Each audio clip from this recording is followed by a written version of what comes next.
This is just a brief message to Occupy, whether you're involved with Occupy Portland or Occupy any other city.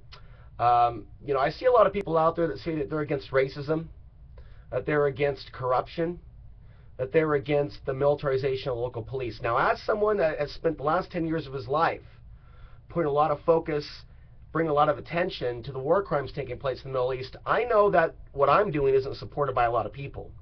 And being half Afghani, half white, not going to get long-winded into that, I know what it's like to deal with racism and to do with the average person on the street in the way that they actually look at people that are from bloodlines far away from this particular land.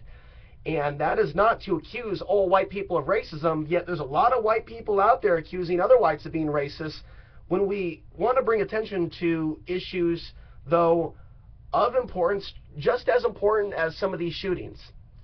I don't see that same concern and response. I see, oh, you're a conspiracy theorist, your views don't matter, your cause doesn't matter, talking about torture doesn't matter, talking about the truth about 9/11 doesn't matter, talking about your own experiences and how you've been treated after 9/11, none of those things matter. That's the message that I've got from a lot of Occupy people and a lot of protests in general in Portland. Because Portland, which is my own hometown, I was born here in 1980, for whatever reason, we won't speculate too far, there's a lot of pissed off people here that want gender war, class war, and other forms of division. And my question for you is, where is the love? Where is the love? Can you show it to me? No. Don't show me a sign that says free hugs. I said, show me where there's genuine love and compassion for all people. I don't feel that that is being shown in Portland. I also see a lot of hypocrisy. We have an issue with pedophiles in government. And sometimes when you criticize pedophiles, for example, people like Terry Bean, and you ask questions. You ask questions like, how can this be going on with such a supposed aware population? You get treated like crap, and you're called a homophobe. There are so many different ways in which Portlanders, many of them aren't even born here, or weren't even born here. And I don't hate all transplants. I'm not a hateful person. But there are people that are Portland residents that are not from Portland, some are, some aren't, that are really quick to label someone a conspiracy theorist if they're outside the box of just blaming everything on capitalism. It's like a fix-all, hey, I'm just going to blame you for, I'm not going to get to know you, I'm not going to watch your videos, I'm just going to blame you and call you a capitalist.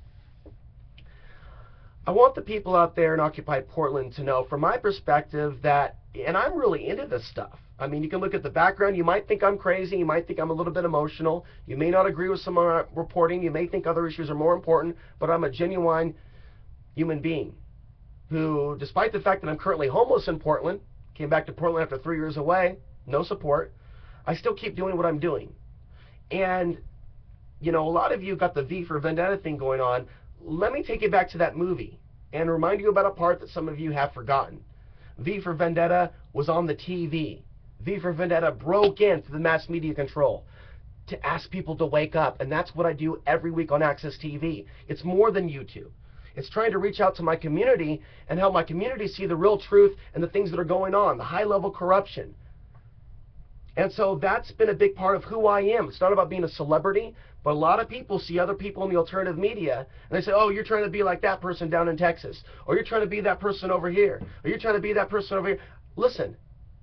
You can go ahead and say whatever you want about me and say that my views aren't important. But as far as I understand it to be, I don't see any other person out there of mixed race that's both from Afghanistan and of a Germanic bloodline on the mother side or on the other side being half-half, nor do I really see a whole lot of Middle Easterns or any discussing some of the deeper issues relating to the truth about 9/11. Of course, that's where some of you will attack me because you don't think that's a relevant issue.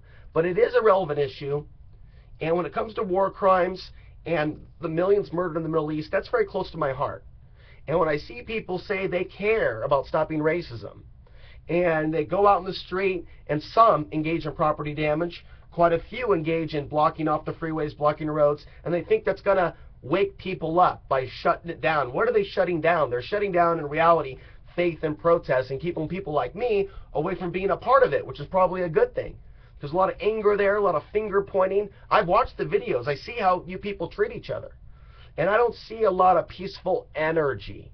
You may say you're being peaceful by standing there screaming, by calling people capitalists, by calling people names, by fighting with people, by arguing with people. Your ego may be elevated, but it's not peaceful energy to come in that way.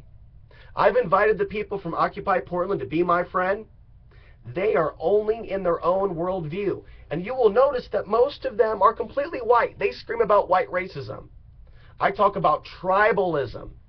Tribalism is where you don't associate with people outside of that which you see inside of your tribe. So for a lot of you women out there in Occupy Portland, a lot of you men out there in Occupy Portland, we take a look at who your friends are. We take a look at the faces in the crowd. It's mostly white. As white people that are saying that you want to see white guilt, you don't extend that to war crimes in the Middle East. It's only these little issues that actually are about fermenting racial conflict. You say you don't trust the capitalist media. Why do you think the media is supporting what you're doing at the level of MSNBC and CNN, with MSNBC saying that this is a race war? Well, you know the dark side of race war? It's people getting gang raped in dark alleyways, where one group that thinks the other group is oppressing them, and maybe the other group, some aspects of that group are oppressing them, but we've got to get out of group think. We've got to get out of the racist mindset of labeling others and labeling ourselves and realizing that we're human beings. Somebody said that we're all gray. I don't think I look gray. I don't think you look gray. So I don't think that we need to put a color on it, even gray. But we all bleed red. And so if there's genuine white guilt out there, why do people not care about the Afghanis or the Iraqis? The answer: people have been affected by the mind control that these people are terrorists. On a subconscious level, I believe that some of you think that we're subhuman. Okay?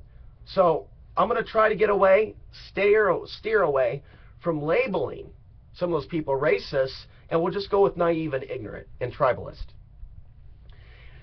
If any of you watching this video think that you're on the path of consciousness expansion, some of you use that rhetoric, you need to leave space in your own imagination, understanding for the suffering that others are going through. Not only in the Middle East, but those that have a bloodline attachment to that area that are watching what you're doing in pain, in tears. And it's been very emotional for me to be against this police state this whole time, to be called a conspiracy theorist, to return to Portland homeless, to live in a vehicle. Do you guys know how cold it is right now? And then see people say they care about people getting shot, when I don't see any major protests against the ongoing drone attacks. And I don't see support for my work, and I know I'm not a bastard. I just rub people the wrong way because I'm passionate and I show emotion. I project emotion when I speak. And that really rubs people the wrong way. So I see a lot of tribalistic behavior in people. Not only Caucasians or whites, but also blacks. Also Hispanics. There are people that get real tribal over their own issues, and they forget that in some cases they're becoming what they hate. They're becoming the oppression. They're taking on that bully energy. When they say, your cause doesn't mean anything, only what we're doing, and the mob mentality. Only mob mentality has importance. Individual thought and streams of consciousness does not have importance. That's the message that I get. And I would say that it's become a lot more dangerous to visit some of these protests, especially when you don't know whose side somebody's on, and you don't know if some of these protesters are legitimate. And when it comes to being a provocateur, you can be a provocateur and not be an agent provocateur by being affected subconsciously by the mass media that's literally and potentially using subliminals to say, go out in the street and burn it down because the system has a bigger plan for you. I was called a conspiracy theorist by local Democrats throughout my tenure in Portland, discussing local issues like the helicopter flyovers, like my 2007 report about Top Off 4, where multiple alphabet agencies came to Portland to practice their own tactics at shutting down the city, quarantining the city. And here we are in a day and age of manufactured threats about ISIS and Ebola and so many other things. They're taking us somewhere. And this is easy to see. You can go back and look at a video in April of FEMA training to fight black Americans. I'm getting really, really tired as I close here of hearing people say that violence is the only way when they haven't admitted the human condition that we're facing, and it's called selfishness. Okay, it's called the illusions of separation. I'm white, you're black, I'm black, you're white. My issues matter, your issues don't matter. You know, that type of illusion of separation, that getting away from the oneness concept. There is no consciousness for anyone that's trapped in the illusion of separation. If people genuinely care about people that are being murdered and slaughtered, and if women are actually starting to show remorse and sadness for things taking place, they wouldn't just march for one guy. They would march for the millions of women. Many of these women have been raped in the Middle East at the hands of U.S. troops and NATO troops, whole families slaughtered. We've read articles about NATO troops with necklaces made of fingers from Afghanis. Again, I'm insulted when I see this. I feel like I'm living in Nazi Germany to know that I am in a nation where this hatred is coming out of, and that when I speak against it, there is no support for what I'm doing. There is only mob mentality, and there is no organization, there is no love, there is no cooperation. My message to Occupy Portland: some of you are so far off the mark from fighting racism, and you need to hear this from an adult. You are so far off the mark from fighting hatred, racism, and the 1% when you will even let your own freeze on the street, which is another topic. You know, people are blaming government. They're blaming government, saying it's their fault. It's their fault. It's Charlie Hales' fault they are homeless. There were homeless in Portland suffering before there was a Charlie Hales, before that dude was even born.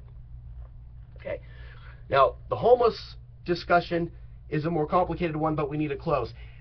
The responsibility actually lies in the community to show that it values its activists when they hit the street, to make sure they keep reporting.